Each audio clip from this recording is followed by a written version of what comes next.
ఉన్న పరిస్థితి తర్వాత మనకి దాదాపు 9 to 10 టీఎంసీ మన డ్యామ్ కూడా రావడం జరిగింది.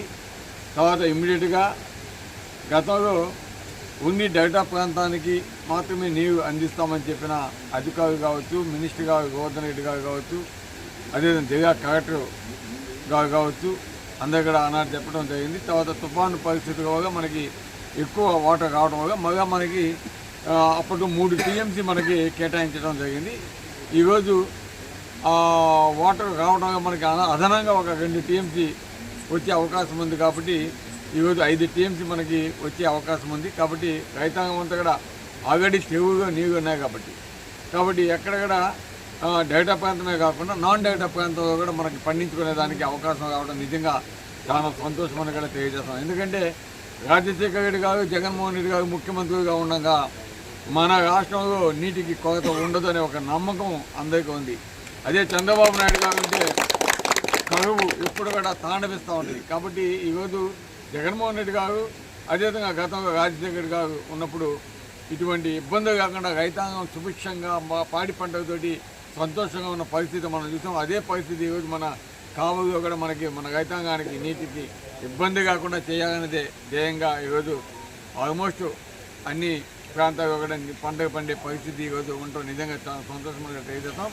అందుకే ఈరోజు అందరూ రైతాంగం యొక్క కోరిక మేరకు జగదత్తి కావచ్చు, భోగోలు కావచ్చు, కావలి ప్రాంతాల్లో కూడా రైతాంగం యొక్క కోరిక ప్రకారం ఈరోజు కావలికి 400 క్యూసెక్స్ నీరు వదలడం జరిగింది. దీనివలన రైతాంగం అంతా కూడా ఇమీడియట్గా నాగుమలు వేసుకోవడం కావచ్చు, నాగు వేసేది కావచ్చు, ఇవన్నీ కూడా ఇక చేసుకొని రైతాంగం అంతా కూడా సన్నద్ధం కావాలని తెలియజేస్తున్నాం.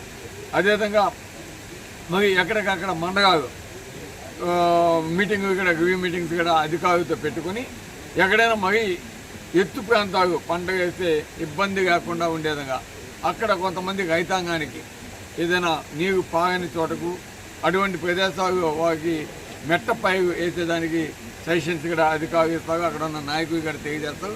కాబట్టి ఆల్మోస్ట్ మనకి కావలి నియోజకవర్గంలో దాదాపు 90% పండిపోద్దని నా యొక్క ఆశాభావం.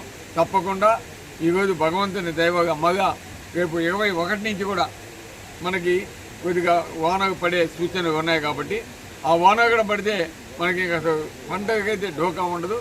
నేను భగవంతుని కూడా ప్రార్థించేది తప్పకుండా మంచి జరగాలి, రైతులంతా కూడా పాడి పంటలతోటి సుఖ సంతోషంగా ఉండాలి, మంచి దిగుబడి కావాలి, మంచి గిట్టుబాటు కావాలి. ఇదే మా యొక్క ఆశ కూడా. తప్పకుండా అది జరుగుతుందని కూడా ఆశిస్తున్నాం. అధికారులు కావచ్చు, నాయకులు కావచ్చు. ఎందుకంటే ఈరోజు నాయకులైనా సరే, అధికారులైనా సరే నీటిని వేస్ట్ చేయకుండా ఏ విధంగా పొదుపుగా వాడుకుంటామో అప్పుడే మనకి పంట కూడా దిగుబడి కూడా ఎక్కువగా వచ్చే అవకాశం ఉంది. నీరు ఉంది కదానే వృధా చేయొద్దు, సంవత్సరం పాలు చేయొద్దు. కాబట్టి వాటర్ మేనేజ్మెంట్ కూడా అధికారులు దగ్గరుండి తప్పకుండా చూసుకోవాలి. నాయకులు కూడా దానికి కోఆపరేషన్ చేస్తూ ఎక్కడెక్కడ ఇబ్బంది కాకుండా కింద ఉన్న రైతు కూడా ప్రతి ఒక్క ఎకరాకి నీరు వచ్చే విధంగా వేసిన రైతు నష్టపోకూడదు, కాబట్టి ఎండిపోకూడదు. కాబట్టి దిగువ ఉన్న రైతాంగానికి కూడా అందించే విధంగా తప్పకుండా కృషి చేయాలని నేను మనసాగా కోరుకున్నాను. Thank you.